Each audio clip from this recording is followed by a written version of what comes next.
KR Visakha news channel కి స్వాగతం. గారిని ఒక ఇన్ఛార్జిగా వేశారు. ఆయనతో పాటు బ్యాంక్ చైర్మన్ గారిని వేశారు. మన పార్టీ జిల్లా అధ్యక్షుడు గారిని వేశారు. వీళ్ళందరితో పాటు మళ్ళీ మన సాయంత్రం నుంచి మినిస్టర్ నారాయణ గారిని కూడా ప్రత్యేకంగా దానికి కోఆర్డినేటర్ చేయడం జరిగింది. అంటే ఎందుకు ఒక్క నియోజకవర్గానికే ఇంతమంది వేస్తా ఉన్నారు అని చెప్పి మనం ఆలోచిస్తే దీంట్లో ప్రధానంగా ఇన్ని కంపార్ట్మెంట్లో ఇన్ని వేల మంది రావాలి అని చెప్పి ఏర్పాటు చేసినప్పుడు అది ఎక్కడ కూడా జనరల్ పబ్లిక్ లేదా ఒక పిఎం గారితో సీఎం గారితో ఒక మాస్ మీటింగ్ లాంటిది కాదు. ఇది స్పెసిఫిక్ టైం మార్నింగ్ 6:30కి స్టార్ట్ అయితే 8 గంటలకల్లా ఈ కార్యక్రమం కంప్లీట్ అవుతూ ఉంది. ఆ స్పెసిఫిక్ టైంలో ఏదైతే వాళ్ళ కంపార్ట్మెంట్ క్రియేట్ చేశామో ఆ కంపార్ట్మెంట్లో వాళ్ళకి ఇచ్చిన మ్యాట్లో ఆ టీషర్ట్స్ వేసుకొని ఆ క్యూఆర్ కోడ్తో కూడా చేసుకొని ఒక స్పెసిఫిక్ టైంలో చేయాల్సిన కార్యక్రమం. అందుకోసం మనం మొత్తం సచివాలయం ఒక యూనిట్గా తీసుకున్నాం. ప్రతి నియోజకవర్గంలో ఎన్ని సచివాలయాలు ఉన్నాయి, ఆ సచివాలయం పరిధిలో ఎంతమంది మొబిలైజ్ అవుతారు, దానికి సంబంధించిన ట్రాన్స్పోర్ట్ ఏంటి, అవి ఎలా కోఆర్డినేట్ చేసుకోవాలి, దీనికోసం అని చెప్పి ఒక డీటెయిల్డ్గా ఎక్సర్సైజ్ కూడా చేయడం జరిగింది. ప్రతి బస్సుకు కూడా ఒక 3 గవర్నమెంట్ సైడు దానికి కోఆర్డినేటర్స్ ఉంటున్నారు. ఆర్పీ కానీ లేకపోతే ఒక ఫుడ్ కేర్ టేకర్ కానీ బస్సులో ఎక్కించేదానికి ఒక వ్యక్తి కానీ మొత్తం 3 గవర్నమెంట్ సైడ్ ఉంటున్నారు. వీళ్ళు కాకుండా మాకు పొలిటికల్ సైడ్ అయితే తెలుగుదేశం ఆర్ జనసేన లేకపోతే బీజేపీ ఎవరైతే అక్కడ యాక్టివ్గా ఉన్నారో అటువంటి వాళ్ళు ఒక వ్యక్తి మళ్ళీ వాళ్ళు పార్టీ సైడ్ నుంచి ఒకరు ఉంటున్నారు. అంటే ప్రతి బస్సు దగ్గర కూడా 4 మొత్తం దాన్ని కోఆర్డినేట్ చేసుకుంటారు. ఆ బస్సులో ఎంతమంది రావాలి, వాళ్ళు ఎక్కడికి వెళ్ళాలి, ఎక్కడ దిగాలి, మళ్ళీ వాళ్ళని తిరిగి బస్సులలో ఎక్కించి పంపించాలి, వాళ్ళకి కావాల్సిన మంచినీళ్ళ బాటిల్ ఏంటి, లేకపోతే ఇవన్నీ ఇస్తూ ఉన్నాం. Glucose, good day biscuit, Britannia cake, చెక్కి, వాటర్ బాటిల్తో పాటు అరటిపండు ఇవన్నీ వాళ్ళకి అందజేయటాలు వీటిలన్నిటికి సంబంధించి కూడా ఒక కోఆర్డినేటర్లుగా పెట్టడం జరిగింది. వీటితో పాటు మళ్ళీ మా ఇన్ఛార్జ్ గారు ఆంజనేయులు గారు వచ్చిన తర్వాత దీంతోపాటు ఇంకొంచెం బెటర్గా చేద్దామన్న గారు మనం ఒక సచివాలయానికి 2 సీనియర్ నాయకులను ఇన్ఛార్జీలుగా పెట్టమని చెప్పారు. మొత్తం మాకు 127 సచివాలయాలు మన దగ్గర ఉంటే ఈ 127 సచివాలయాలకు సంబంధించి 254 మందిని ఒక సీనియర్ నాయకులు జనసేన, టీడీపీ, బీజేపీలో ఉన్న ముఖ్యమైన నాయకుల్ని కోఆర్డినేటర్గా పెట్టుకుంటే వాళ్ళు ఆ సచివాలయానికి 8-9 బస్సులు ఇస్తున్నారు. ఒక సచివాలయానికి ఆ మొత్తానికి సంబంధించిన టోటల్ మొబిలైజేషన్ సంబంధించి అన్నీ కూడా కోఆర్డినేట్ చేసుకోవడానికి వాళ్ళని కూడా పెట్టడం జరిగింది. అంటే ఇవన్నీ కూడా నేను ఎందుకు చెప్తా ఉన్నానంటే రేపు జరిగే కార్యక్రమం అనేది ఒక హిస్టారికల్ ఈవెంట్ కాబోతా ఉంది.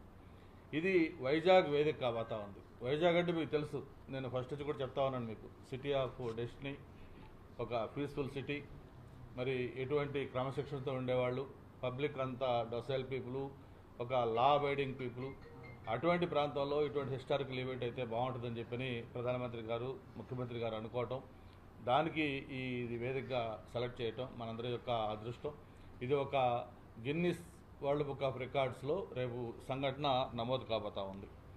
ఆ దాంట్లో మనం అందరం కూడా భాగస్వామ్యం కావటం, అటువంటి ఒక హిస్టారికల్ సంఘటన వైజాగ్ వేదిక కావటం కూడా చాలా సంతోషం. మరి వైజాగ్లో పీపుల్ రిప్రజెంటేటివ్ ఉన్న మీ అందరికీ మనందరికి కూడా ఇది ఒక గర్వకారణం కాబట్టి ఇది ఎక్కడ ఎటువంటి చిన్న సంఘటన కూడా ఇబ్బంది లేకుండా మొత్తం అన్నీ కూడా సజావుగా సాగేటట్టుగా అందరం కూడా ఉండాలని సహకరించాలని కూడా కోరుకుంటూ, దీనికి సంబంధించి కార్యక్రమం కూడా ఒకసారి చూస్తే గౌరవ ప్రధానమంత్రి గారు కూడా దీనికి రేపు సాయంత్రమే విశాఖపట్నం వస్తూ ఉన్నారు. 6:45 ప్రధానమంత్రి గారు విశాఖపట్నం చేరుకుంటారు. అక్కడి నుంచి ఉదయం 21వ తారీఖు ఉదయాన్న 6 గంటలకు బయలుదేరి ఎక్కడైతే ఆయన స్టే చేస్తున్న చోళా సూట్ ఉందో అక్కడి నుంచి ఈ 6:25కి ఆర్కే బీచ్కి చేరుకుంటారు. ఆయనతో పాటు కేంద్ర ఈ యోగా సంబంధించిన మంత్రి గారు, మన ముఖ్యమంత్రి గారు, ఉప ముఖ్యమంత్రి పవన్ కళ్యాణ్ గారు 4 కూడా అక్కడికి చేరుకోవడం జరుగుతూ ఉంది. 7:01 నుంచి 7:01 నుంచి 7:45 వరకు Morarji Desai national institute of yoga director ఆధ్వర్యంలో మొత్తం మనకి మెయిన్ ఈవెంట్ ఈ యోగా సెషను జరుగుతుంది. ఈ యోగా సెషన్ అయిన తర్వాత అక్కడి నుంచి 8 గంటలకి బయలుదేరి ఏయు ఇంజనీరింగ్ కాలేజ్ గ్రౌండ్స్కి ఏదైతే అక్కడ ట్రైబల్ విద్యార్థులందరితో కూడా కలిపిన 25,000 మందితోటి సూర్య నమస్కారాల్లో గిన్నిస్ రికార్డు ఏదైతే చేశారో ఆ 25,000 మంది ట్రైబల్ విద్యార్థులతోటి ఇంజనీరింగ్ కాలేజ్ గ్రౌండ్స్లో ప్రధానమంత్రి గారు పాల్గొంటారు. వాళ్ళకి కూడా వాళ్ళ దగ్గర నుంచి స్వాగతం తీసుకొని అక్కడి నుంచి బయలుదేరి ఆయన మళ్ళీ చోళాకి బయలుదేరి వెళ్ళిపోతారు. ప్రధానమంత్రి గారి మెయిన్ టోటల్ ప్రోగ్రామ్ ఇది. దీంట్లో ఇప్పటికే చెప్పాను మీకు ఇందాక, ఎంటైర్ క్యాబినెట్ అలాగే అధికార యంత్రాంగం మొత్తం కూడా కంట్రోల్ రూమ్ పెట్టుకొని దాన్ని క్లోజ్గా మానిటర్ చేస్తూ ఉన్నారు. దీనికి సంబంధించి ట్రాన్స్పోర్టు బస్సులు ఏ విధంగా ఇచ్చారు అవన్నీ కూడా మీకు ఆల్రెడీ ఇప్పటికే అధికారులందరూ కూడా మీకు బ్రీఫ్ చేశారు కాబట్టి దాన్ని మళ్ళీ నేను చెప్పదలుచుకోలేదు. ఈ ఏర్పాట్లన్నీ కూడా దాదాపు పూర్తిగా వచ్చాయి. మళ్ళీ ఇప్పుడు ప్రెస్ మీట్ అయిన తర్వాత మేము అందరం కూడా ఫీల్డ్లోకి వెళ్తా ఉన్నాం. అలాగే వాళ్ళందరూ కూడా ఎలా చేయాలంటారు.